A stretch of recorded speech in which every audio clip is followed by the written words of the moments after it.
you some videos on me in the process of building my backcountry predator hunting. And I'm on some really steep terrain right now. A great setup.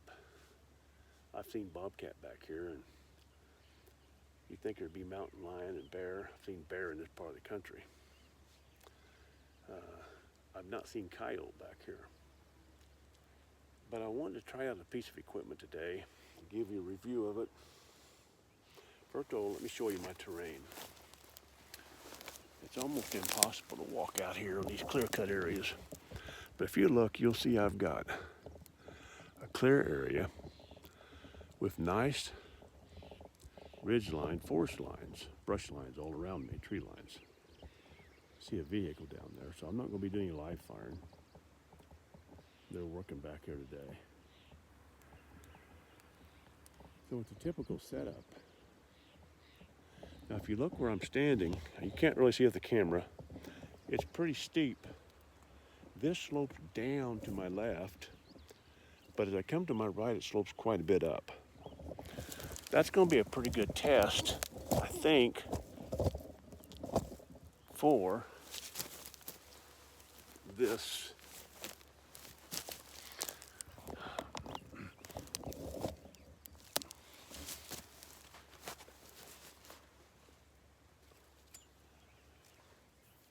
QD42, Swagger QD42 Bipod. So some things I like and I'm not liking already. I like the fact they send me a piece to put right on my stud, sling stud. It's a nice piece, Arca rail, but my sling stud's loosened up already. I've got to take this stock off, take the top off, tighten that down, put some Loctite on it.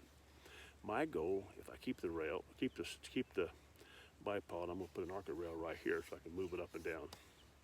But I like this.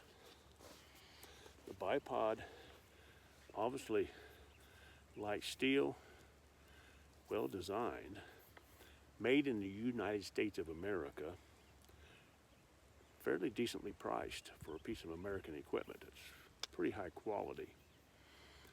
And I think it's going to be a real advantage over my shooting stick because it just kept, I had to always hold it, it would fall, it knocked, it made noise, it wasn't working for me at all. Now my buddy Dale Basham recommended shooting stick, that's what he likes, didn't work for me so well, but I was making it work.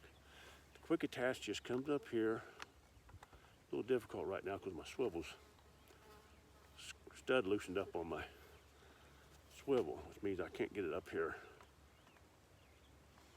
There we go.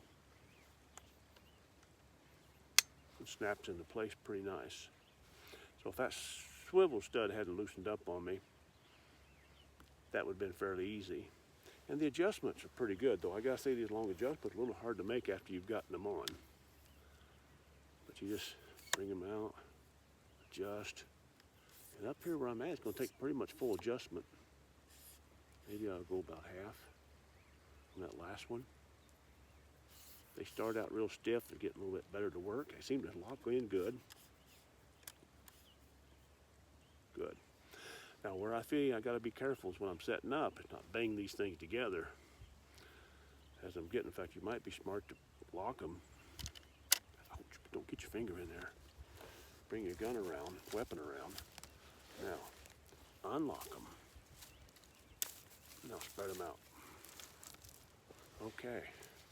Now, already I've got the advantage of my rifle's in place. I can see now I'm going to have to go higher with these sticks to reach the top of that hill over there. Remember how that I'm sloping down? But I raise up. So, quietly, I'm going to relock these.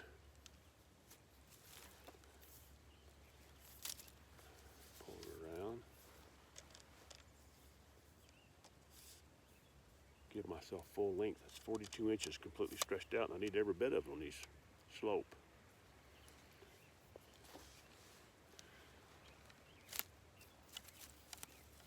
Unlock them. There we go. Now I've got more. Now let's see.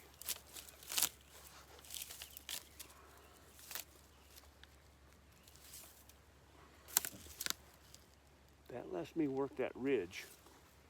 Now they are really nice, and see how they swivel here? advantage and disadvantage.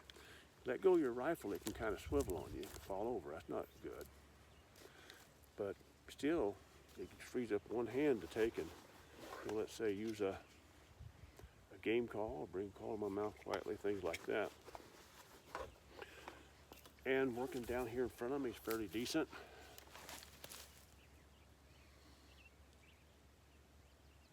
Feels real steady. I'm just going to take a dry fire shot here. I'm empty.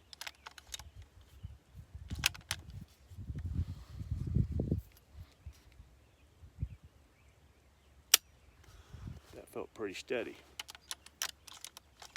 But what about getting up on this steep slope? I really don't want to take time if I've got a varmint, a predator coming in, to have to try to readjust those legs. Well, I found out I can bring this leg way at an angle, take this leg up, up down a little, bring this one up, stretch this one up just a little more. I'm there.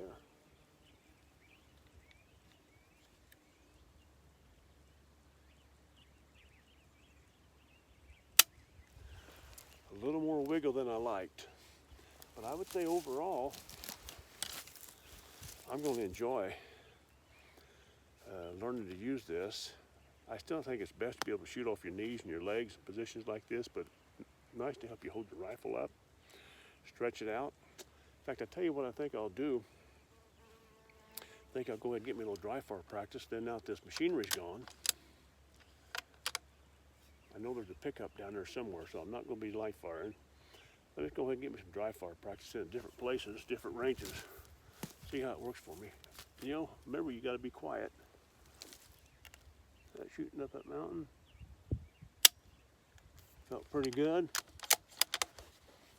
I come around here.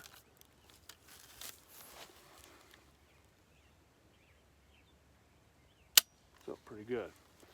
So I'm not saying it's perfect. It's a big improvement over the shooting stick, but this is my first time out with it. It arrived yesterday. I'll go ahead and use it. Some things you learn to love more, you appreciate more as you use them. Some things you learn to hate as you use them. They work or they don't work.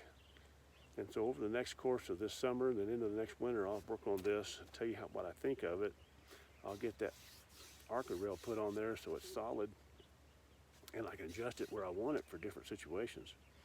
And I'll give you an update. But right now, I would say this is another piece of equipment. USA made, high quality, a fair company, free shipping.